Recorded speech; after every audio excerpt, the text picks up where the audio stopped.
ग्रहण झाले, रावणाशी राज्य लाधले, मेघनादाचे जनन सांगितले, पुढील कथा अवधारा. त्या पुढील कथेत मध्ये त्या ठिकाणी काय सांगितलेले, तिघा जणांचं पाणी ग्रहण झालंय. पाणी ग्रहण होऊन राजा रावणाचं राज्य त्या ठिकाणी स्थापन केलंय आणि इंद्रजिताचा जन्म झालाय असं कथन सांगितलं. आता पुढे काय सांगत आहे का?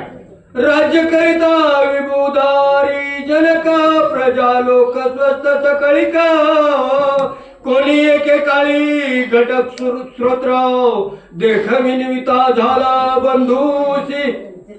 या ठिकाणी राज्य चालवित असताना, औरस्त्याने चलत असताना वाटेमध्ये त्या ठिकाणी मग सफाईचा रस्ता जरी असला तरी खाली नाही बघून चालल्यावर ठेस लागते. ठेस लागल्याशी खाली बघत नाही. हा अहो दूध पळालं तर चाक फुकावं का? चाकच फुकित, तसला प्रकार झाला बघा बघा. अहोजी नृपती अवधारी, तुम्ही ज्येष्ठ बंधू आम्हा श्री, मद निद्रा बादी भारी, काळकुटा समान. या ठिकाणी राजा रावणाला बोलू लागला कुंभकर्ण.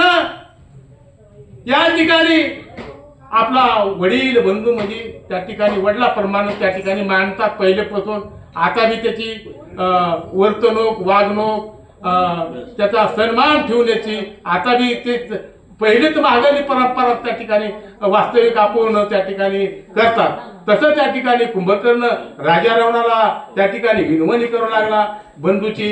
अरे राजा रावणा दादा, या ठिकाणी तुम्ही राजे कारभार चालवा, आमचं तर म्हणलं नशीब काय झालं, पालतं पडलं म्हणले. काय झालं? पालतं पडलं. मग सवास करा गेलतो पण नशिबात माझ्या त्या ठिकाणी नव्हतं सवास. या ठिकाणी काय झालं, माझी त्या ठिकाणी सगळं झोपीतच आयुष्य चाललेलं आहे.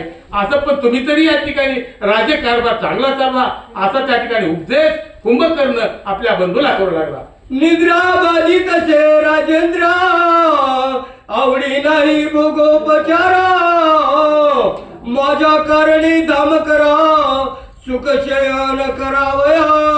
हा या ठिकाणी आपल्या बंधूला सांगू लागला कुंभकर्ण, महाराज तुम्ही काय करा, चांगल्या प्रकारे राज्य कारभार चालवा. माझं तर म्हणले काय सगळं झोपीतच आयुष्य चाललेलं आहे आणि जाणार आहे. मागून घेतले म्हणले आता हिथं का कुणी काय केलं, येते काय बघ कुणाचे गेले, ज्याची त्याने अनहित केले, स्वतःनच केल्यावर दुसऱ्याने कुणी तिने झालं तर त्याने केलं म्हणून त्याच्यावर बोट वाटतात. पण स्वतःच्या हातानच पायावर दगड हाणून घेतल्यावर कुणाला बोलावा? अहो स्वतःची जीभ हाताखाली चिंगली, कुणाला सांगावा? अवसान करावं लागेल ना, किती बी चिंगरू द्या.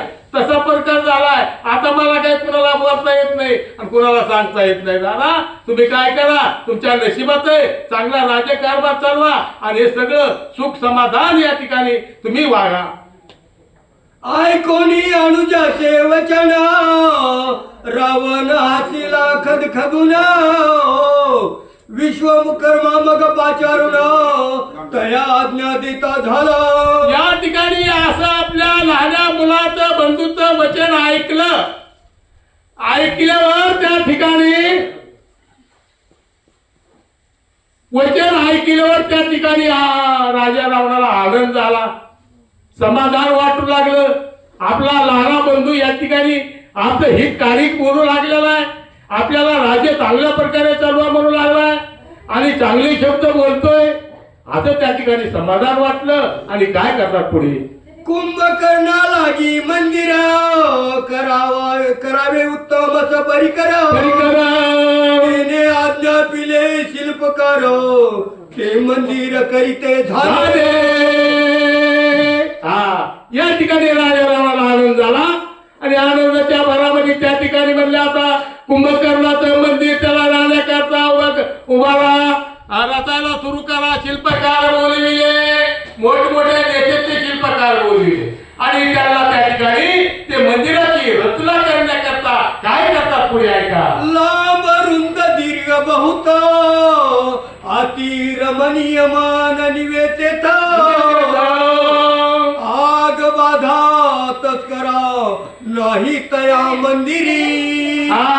या ठिकाणी राजा रावणाच्या मंदिरात आता त्या ठिकाणी शिल्पकाराला सांगायला सुरुवात केली. लांबी रुंदी म्हणले किती या आगरी, एवढं मंदिर मोठं त्या ठिकाणी करायची रचना सुरुवात केली. स्फटिकाचे खांब विचित्र, सुवर्ण करून लिहिले चित्र, विचित्र वैद्रव शोभा सुंदर, किंकिणी ज्वाळा लाविल्या, किंकिणी ज्वाळा लाविल्या. हा पा या ठिकाणी आपल्याला फुलं हृदय गोसत नाही.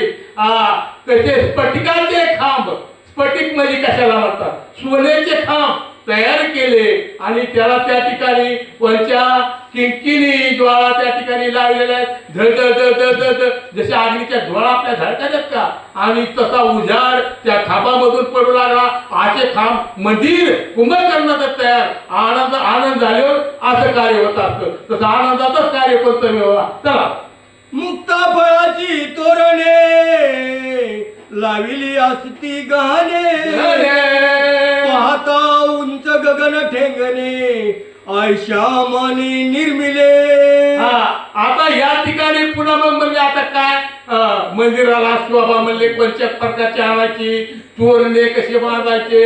आता इथं कसे मामाने कसे आणले बघा या मंडपामध्ये शोभा, कशा जिरमाया लावल्या, कसे तोरणे लावले, कसे तिकडे शोभा. समजा छप्परच आहे, पण छपरातच का व्हायना आपली रसवंती वाटाव. तसंच त्या ठिकाणी मोठं मंदिर त्या ठिकाणी कुंभकर्णाचं बांधलंय आणि त्या ठिकाणी सगळे तोरण झालरी आणखी बरेच त्या ठिकाणी रंगरंगोटी करून त्या कुंभकर्णासाठी राजा रावणानं तयारी केली. वाला देखता सर्व सुख पाहिजे जेथे, राक्षसाचे मन निवे तिथे, देखता श्रमापासून सुटिजे, निर्मिले मेरू समान ग्रहाते, निर्मिले मेरू समान ग्रहाते. असं घर बांधलं, त्याला मंदिर बनलं गेलं. कसं निर्माण केलं, जेणेकरून तिथं गेलं न मनच बाजूला जात नाही. असं कुंभकर्णाला त्या ठिकाणी घर बांधून राजा रावणानं अशा प्रकारे दिलं. म्हणून नाथ राहिले आपल्याला या ठिकाणी सुशोभित वर्णन करून या ठिकाणी आपल्या टाकवर सांगितलंय. देखोनी मनोहर स्वधाम, तेथे कुंभकर्ण करी विश्राम, बहुत वस्त्रे वर्षे निद्रा परम, जागृती नोहे कदा काळी. या ठिकाणी कुंभकर्णानं वास्तव्य करायला सुरू केलं, त्या मंदिरावरी वास्तव्य सुरू केलं.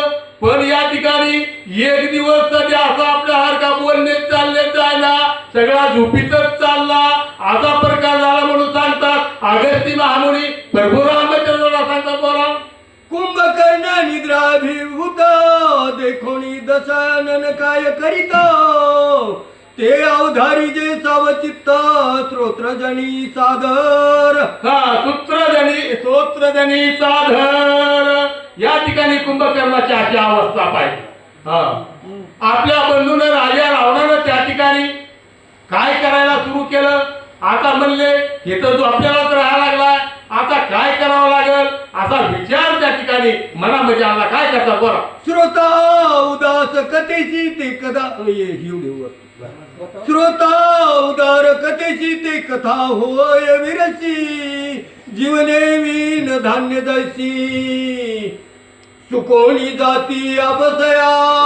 या ठिकाणी ह्या कथे जर समजा चांगल्या प्रकारे जर आपण हे बारकाईने जर ऐकलं, जसं आपण दळण